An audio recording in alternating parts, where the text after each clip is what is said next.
Hello there, darlings. Welcome to the Clockwork Cabaret. They are old, they are not hip. They are the weird answers that you didn't know you needed or wanted. And now, for a friendly reminder, this show is for adults. That darling DJ duo, Emmett Davenport and Lady Attercop, drink cocktails, have potty mouths, and at least one of them was raised by wolves.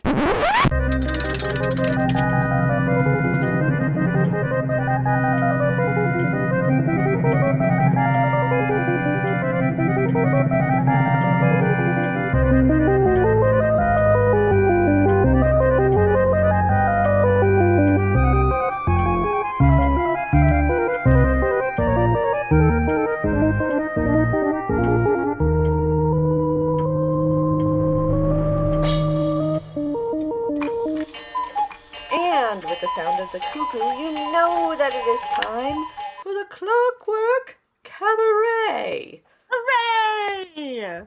And I am Emmett Davenport. And I'm Lady Attercop. And this is technically our 600th episode. I feel like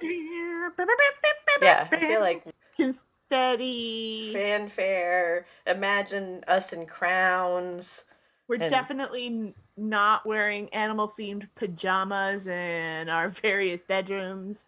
Sure, we're not. Yeah, that's totally not what we're doing. We're on a boat. We're having a cruise. We're drinking champagne, celebrating our 600th episode. That's right. We're in international waters where nobody but God can judge us now. Which is why we're in our animal kickaroonies. Which is why we're in animal pajamas. They're the pelts of real animals. No, they're not. They're just... Yes, I definitely skinned and appropriated this shark's hide. I don't even think sharks have hides. No, also... I'm not sure you can skin a fish. Also, I think they might be endangered for doing that. Depends on what kind of shark, and I'm in international waters, baby. Oh, yes. I can kill whatever shark I want. I don't want to kill any sharks, actually, but if I wanted to, I could kill whatever shark I liked. Yes, and I am not a manatee out here. I'm going to slap it. I'm wearing the skin of a panda. Float a panda out here. We'll slap that next. It's not. Don't worry. No animals were actually harmed in this. This is probably completely and totally artificially created by a laboratory thing. No. Well, I mean, there might be some human cruelty in these animal shots, but there's no animal cruelty. Yes, yeah, they're animal cruelty free. Makes it better. No, there probably is some cruelty of some sort. The world is terrible, and somebody probably suffered for everything you own. Hooray! 600 episodes! There's no ethical consumerism under capitalism! Woohoo! This week's episode has been brought to you by our sponsors, Raytheon and Big Oil. That's great. For 600 episodes, we've totally sold out. We're sponsored by Raytheon and Big Oil and their exciting new project, the Giant Oil Bomb. Oh. Now they can kill people and deplete the Earth's resources all at once. Strangely seems like a real thing. Let's not look into it, but that's probably something that's been done. It's probably something being worked on right now. Well, yeah, didn't when we invaded Iraq back They probably call it something. One of the times we invaded Iraq, didn't they set the oil fields on fire? Yes, they did. Yes, that's pretty much a big oil bomb. I feel like they would have given it an optimistic name, the oil bomb. You know, like Spilly. The Dino Sparkle Special. Something like that. The glitter oil bomb. It's like it's like a bath bomb, but for oil. But for oil and death. And the depletion of the ozone. Hooray! This is not a good episode. Already we have devolved into terribleness. We're also selling NFTs. No, we're not. We're not. I don't. You'd have to explain those to me again. I will.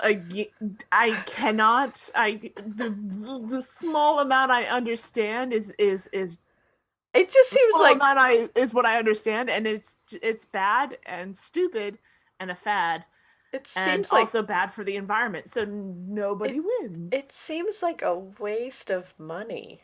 It's a waste of money and time and resources. So of course, a bunch of people are all on board for them.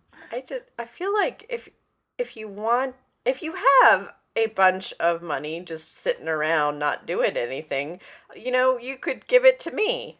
I will put it Oh, to good use, and you I can will donate. actually make something interesting with it that will potentially be good for the community and other people.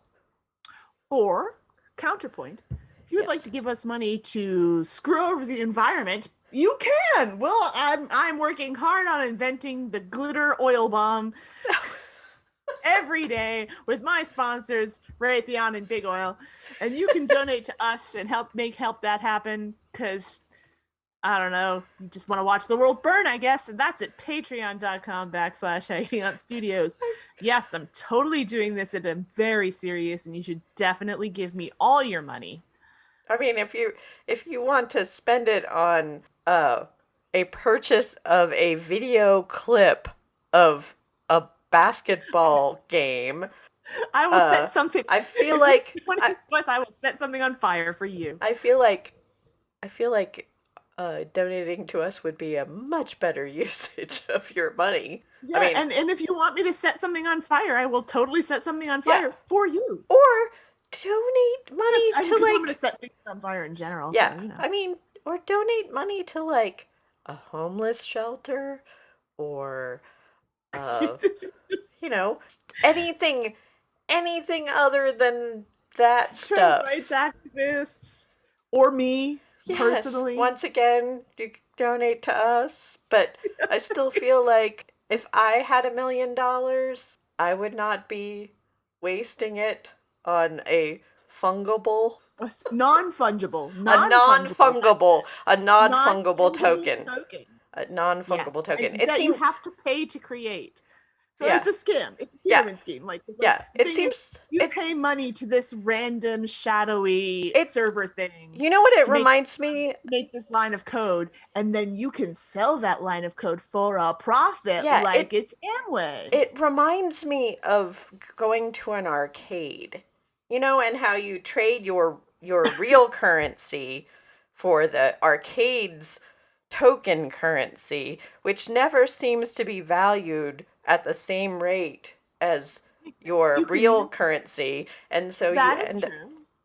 you end I mean, up that's how they having get you. yeah, and then you end up having spend more of your real currency to convert because the game you want to play, let's say it's, Dragon Lair and it's really hard and you have now thrown Yeah. $5 of your tokens in there and you still can't get past the stupid skeleton guy because it's just really hard and now you have to go back and get more.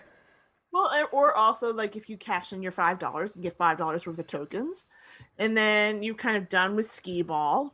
Right. You've played all the all the balls you can possibly ski, but you still have tokens left over. You can't take those home. You got to go. Well, I've got to go find something else to play Yes. because I still have five Three. Yes. tokens, You still have and I five can't. And tokens. this is not real currency. I can't trade these in for gum or prizes. So Right. then you go to Dragon's Lair. We're definitely showing our age with skee ball and Dragon's Lair and arcades. Yes. But this is even less of that because at least when you give the arcade your money and to receive tokens in return, you get a tangible reward. You get to play video games, which is fun. Yes, but You once can you've spend spent your it, time, and you can get a bunch of tickets that you can turn in for a scented eraser. That's yes, exciting. or a comb. or possibly if you get a lot, a comb. I once got a harmonica. Oh, wow! You Yes. don't have to brag, Emmett. Well, it was because I You're really good. pooled our resources. I Ah, pooled I you were all communist in the I arcade. yes, I pooled our resources and all of our tickets and Come, comrade, if we pool our yes. tickets, we will have people's come. we will have enough to buy this harmonica. Otherwise, we are stuck. Harmonica is mine. Otherwise, we are stuck with silly little finger puppets. We all get finger puppets. None of us want finger puppets. No. For our money, we get people's harmonica. None of us can play the harmonica, but we have you know it. What you might learn. One of you might learn. Yes, it was a shared non-fungible tokens are even stupider than that because you have to pay someone to make it and host it. Yes. And then you think you might resell it for more than you paid to create it. It's like Lululemon, but worse for the environment than Lululemon. And one of the things that I pointed out, which apparently no one else mentioned this, but what if the server goes down? Oh, then you're boned.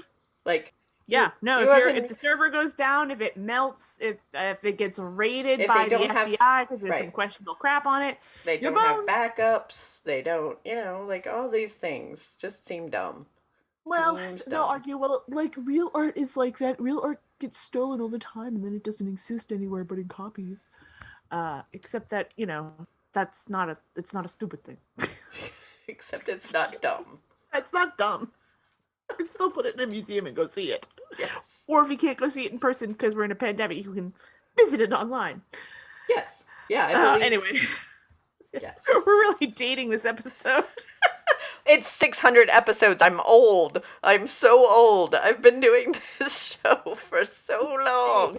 What you don't know is that this Emmett has a whole portrait of Dorian Gray thing going with the episode with the podcast. Only instead of her getting youth from the podcast sucks out her years of life. It's true. I'm actually a lot younger than I. She's only 21. I'm only 21. I've been doing this show since I was 12, and look at what it's done to me. Parents, don't let your kids go into podcasting. This is what happens. It's just the worst. It sucks the life out of you. Before you know it, there'll be a 45-year-old woman that calls her cat's children in animal pajamas. It's true. She'll drink weird whiskey. They'll be drinking peanut butter whiskey. While their co-host wears a shark kigurumi and drinks a bad peach beer. Yes. It goes on for 13. It goes on for way too long about NFTs. Yeah, they talk about NFTs, which they don't understand. We do not. It just seems dumb. It's like the TikToks. Oh no, the TikToks are wonderful. No, they are wonderful. I just don't understand them. I tried to make one the other day. I've thought about and then immediately got frustrated and stopped and went, no, this is not for you. I thought about making one. You had LiveJournal. You had Tumblr. Your era has passed. I tried Snapchat once, and that was.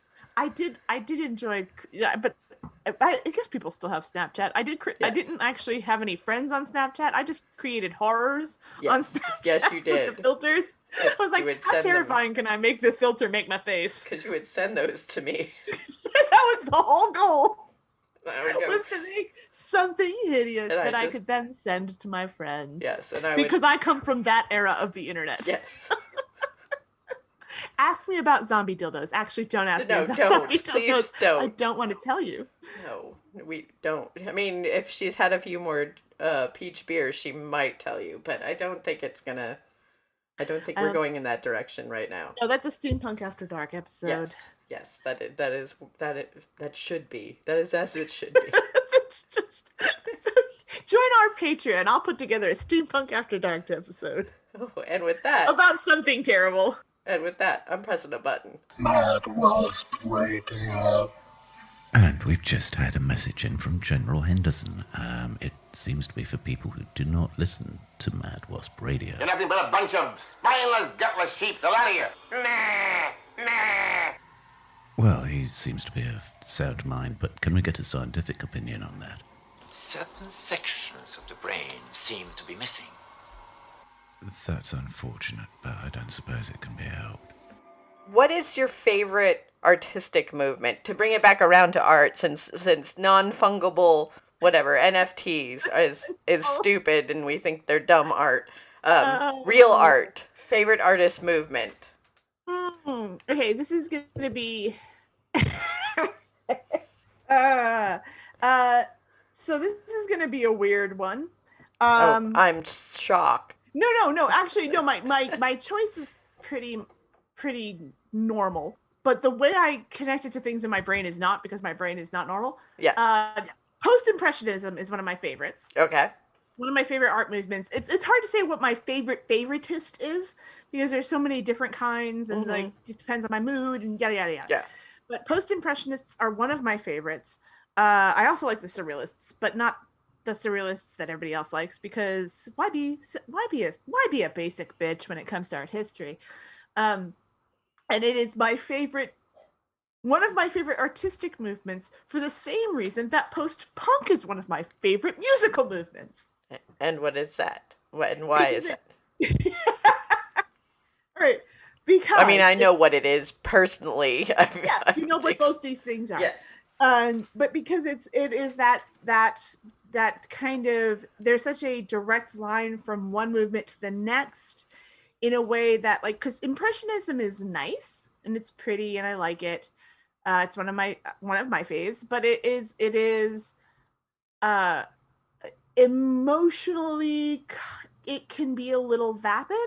I was going for that in its heyday, like what as the Impressionist aged, and Mary Casada's exempt for this because she's a total different case, but as the Impressionist aged, like it gets more interesting. But it's kind of like, it's just, here's some cool shit that I saw today.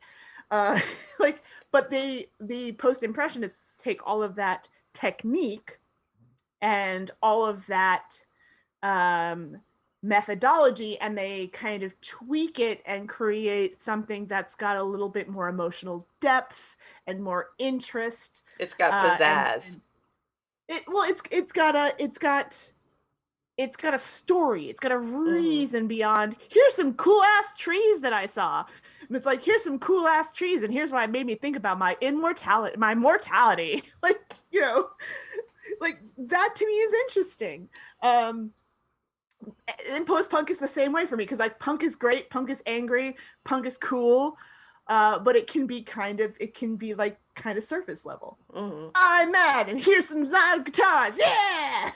You know, but then post-punk takes that sound, I'm mad, and here's some loud guitars, and it's like, but what if we thought about the reasons why we're mad, and also maybe sad, and also we're going to talk about some other stuff, and it kind of takes so post-impressionism takes a visual aspect of impressionism that I enjoy, and expands upon it in a way that I find interesting, as post-punk takes a sound that I enjoy and expands upon it in a way I find interesting.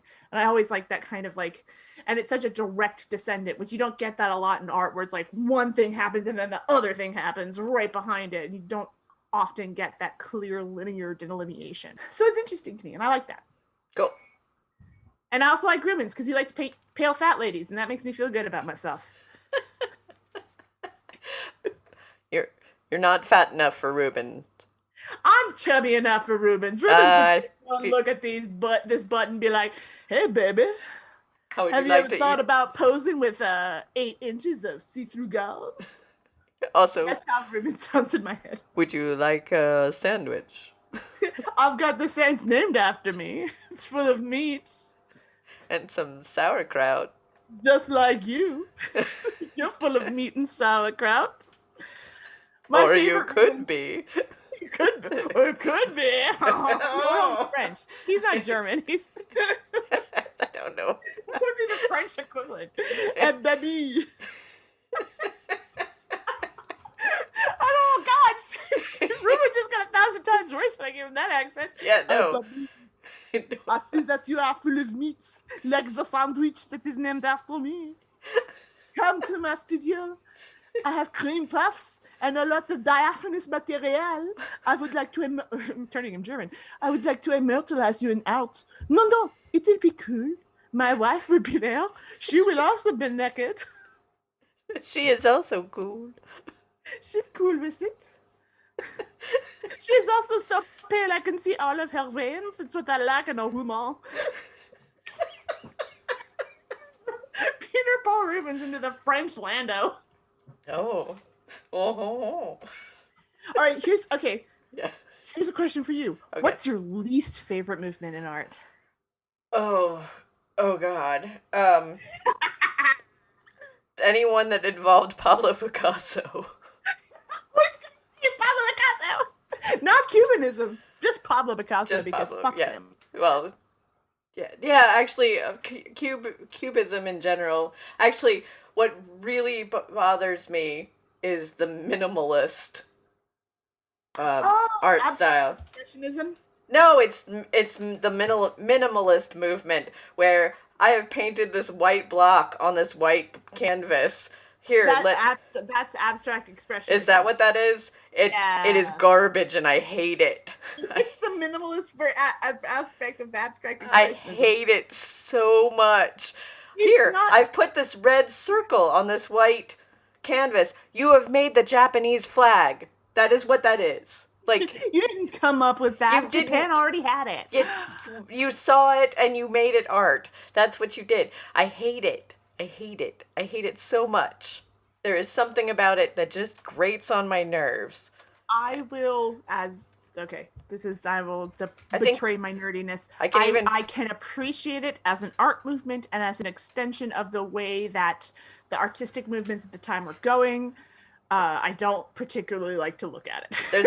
There's a very particular piece that I almost got into a fight with a coworker because she was doing her doctorate on that particular art piece, and I just was looking at it and going, that is garbage. I can't. And it's Jasper Johns' White on White. White on white, yep, It's translucent. Yes. And it's not doesn't go into David Bowie, guys. Yes, Or not yeah. David Bowie, it doesn't even go into Bauhaus, guys. Yeah, no, it drives me crazy because there's just something that and good on you. You have created an art style that has given me a visceral response. Like That is like true. that is art's It's worthwhile. Yeah, that is art's job. Art's job is to get your juices flowing and get a visceral response from the person viewing it or listening to it or whatever. Like that is what it's there for. And yes, that whole You movement. thought hard about that white block on that white canvas. But I don't want to look at it. No, it's just one of those things like I could do that. I mean, I didn't. Yes, it's true because I feel like it's a ripoff. I do feel like people do say that about expressionism or abstract art a lot, and it is very difficult to do well. As someone who has tried to do it, it is very difficult to do well. But yeah, it's not my favorite thing to look at in the world. No. I would rather look at Rubens' horny paintings. Yeah, well, I mean, Rubens. I will stare at, I will stare at some weird, some Kandinsky with, even Jackson Pollock with the splatters. I don't necessarily understand it. But I know that there was thought involved in it to a certain degree. It's not the CIA was also funding all of that, so there's that too. Well, that is a true story, I everybody. know. The CIA Yeah. did fund a lot of abstract expressionism in America in the 1960s because communists didn't like it, or the whenever. Well, that 70s. probably explains a lot because I did not like it. That's a true fact. Also, just drives me crazy. It's Absolutely. It's not my favorite thing to look at. I will admit that. It's interesting, but it's not my favorite thing to look at. Yeah, and it's not like it's not that I don't. If you didn't have all of that, if you didn't have all of those, like everyone abstracting art to its most basic elements, you also then wouldn't get like George O'Keeffe. I understand. I understand the necessity. Of the different about how artistic movements are very much and musical movements of time periods are very much a sign of what was going on at the time. and the world around and stuff. And I completely appreciate all of that, and I understand the cultural relevance of all of that. But there is definitely some things that nope, nope, You know, nope. if Peter Paul Rubens were alive today, he'd be a furry artist. Probably He totally would. he'd be drawing some He fat would be fox drawing ladies. He'd be drawing some sexy ladies for money that had fox ears. Yeah. Actually, people would probably get a little frustrated with him because he kept drawing the same sexy lady over and over again with fox And ears. he's But like, you know, I know what I like. I'm sorry. hey, look, look, she would be a white fox, obviously. She'd be a foxy lady. she'd be have white fur. I mean, because Because who knows? That translucent skin tone is hard to nail down, but he manages to do it. he did it so well that by the end of his life, he didn't even need models. He's like, I know what ladies' behinds look. Oh wait, he's French. I know what the behind of a woman looks like. I can draw it in my sleep. The derriere. Le derrière. I call this one le derrière. It's like Paul. No, you got to give it a different name. I will put wait. I will put a foxtail on it. And We'll call it fancy. Aphrodite or something. It's Greek now. It's culture. This is a personal one. You're gonna put this in your bedroom. Absolutement. That is my wife. They are all my wife. That is my wife, and that is my wife. That is my wife's derrière. That is my wife over Le there. derrière de mon wife. I don't know the French word for wife. Reef. No, that sounds like a furry thing again. That sounds stupid. And we're back to furries. Well, if you've taken nothing else from the Clockwork Cabaret, 600 episodes of the Clockwork Cabaret, take this away. Peter Paul Rubens was definitely a furry. Or he would have been. No shame on furries. He was a good artist. So, Yeah. get paid. Draw some chubby ladies for money. If there were conventions back in his day, he would have just cleaned up. Making those. Cleaned up. I mean, everyone would complain that he was always drawing the same person every single time. You know what? There would have been a market for it. It would have been fine. Yes. Van Gogh would have made no money. He didn't make any money. He never made any money. His brother bought 2 of his paintings. He's like, no, totally. Somebody else bought them. Someone should. In my gallery that I totally put your paintings up in. It's okay. He's that guy in the artist cellar that you see that's clearly it's a vanity project and someone else is paid for him to be there. Oh. He's looking awkward and sweaty. Hasn't bathed in a while. Is that a bandage around his head or is it a cosplay? We're not sure. He gets a little obsessive about you when you get up to the painting and look at it and show any amount of interest, and then he proceeds to tell you the whole backstory of what encouraged him to paint it. In detail. In uncomfortable detail. Until you have to go, oh, I have to go. I left my fox. I left my iron on in my hotel room. Yes. I should really go. My stove is currently on top of my iron. I should go. It's not like if you would like to tell us which con stereotype your favorite artist would fall into. Oh, Picasso is definitely that creepy artist guy that's really popular that hugs all the young girls in cosplay just a minute too long. Yeah. If you would like to tell us how your favorite or least favorite artist would fall into the con stereotypes, you can do that on Twitter. We're at Clockwork Cabaret with the O removed in work. Oh, you can send it to us individually. She's professional, 600 episodes. Emmett Davenport. I'm at Emmett Davenport or Mad Spinstress, depending on what platform you're using. She's at Lady Attercop on all of them. Yes, thank you. Because she only can remember one name. I can't even remember my co-host's name because yes, I'm a professional. I've been doing this a while. Oh, wow. Yes. As you can tell from my flawless recitations of the song titles and the artists that sing them. And with that, this has been the Clockwork Cabaret. She is Lady Attercop. And You can't even do it this time! no, that was not a bit. My brain just went dead, and I was about to say, and I am Lady Attercop. but I am not Lady Attercop. She is Emmett Davenport. And it's not work we do. It's love. Oh. I wonder what'll happen if I press this button. Don't. Oh. What happened? A sign lit up saying, You're listening to Mad Wasp Radio.